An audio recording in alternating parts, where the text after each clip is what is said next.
بسم اللہ الرحمن الرحیم۔ اس ویڈیو میں ہم سلطان محمود غزنوی کے باپ سبکتگین کی راجہ جے پال سے جنگ کا حال بیان کریں گے۔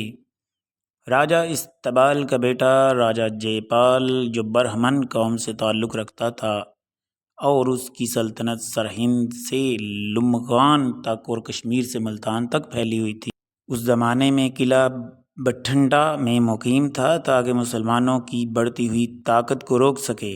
اس راجہ نے جب دیکھا کہ مسلمان حملہ آوروں کا ارادہ اب اس کی سلطنت حاصل کرنا ہے تو اس نے پریشان ہو کر ان غیر ملکی حملہ آوروں کی یورش کو روکنے کا تہیہ کیا اور کو پیکر ہاتھیوں اور بہادر سپاہیوں کا ایک بہت بڑا لشکر لے کر مسلمانوں کی سلطنت کی طرف بڑھا، اور اس کے جواب میں امیر سبکتگین نے بھی اپنا لشکر تیار کیا اور اس کے مقابلے کے لیے غزنی سے روانہ ہوا۔ ملتان کی سرحد پر دونوں فرمانرواؤں میں آمنا سامنا ہوا اور کئی روز تک مسلسل لڑائی جاری رہی۔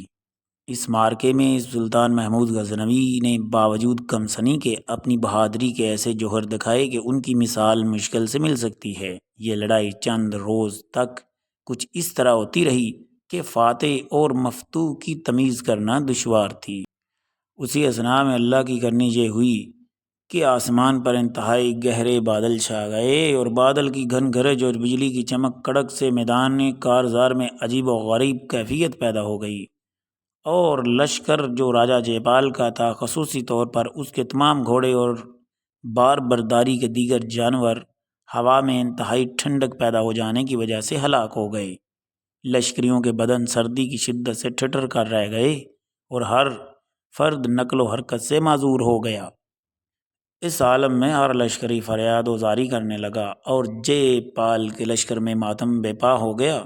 راجہ جے پال نے جب یہ دیکھا کہ اس آسمانی مصیبت سے چھٹکارے کی کوئی صورت نہیں بچی تو اس نے چند قابل اعتبار ایلچیوں کو امیر سبکتگین کی خدمت میں روانہ کیا اور ان کی معرفت صلح کی درخواست کی، جس میں یہ شرط رکھی گئی کہ اگر سبکتگین اس وقت جنگ بند کر دے تو جے پال اپنے ملک میں اس کا یعنی سبکتگین کا حکم چلائے گا اور اسے کو پیکر ہاتھیوں کی کچھ قطاریں اور چند بیش قیمتی تحفے نذرانہ کے طور پر دے گا، اور نیز جے پال ہر سال خراج اور جزیہ کی رقم باقاعدگی سے ادا کرتا رہے گا۔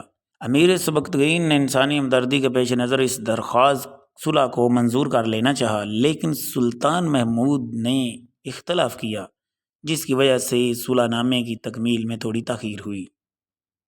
مزید اگلی ویڈیو میں ہم آپ کو بتائیں گے کہ سلطان محمود غزنوی اس صلح نامے سے کیوں نالاں اور ناراض تھا، اور آخر وہ کیا چاہتا تھا، اور آخرکار پھر ان کے درمیان کیا معاملہ طے پایا۔ انشاءاللہ یہ دیکھنے کے لیے ہماری اگلی ویڈیو کا انتظار کیجیے، تو اپنی رائے کا اظہار کیجیے۔ بہت شکریہ۔ اللہ حافظ۔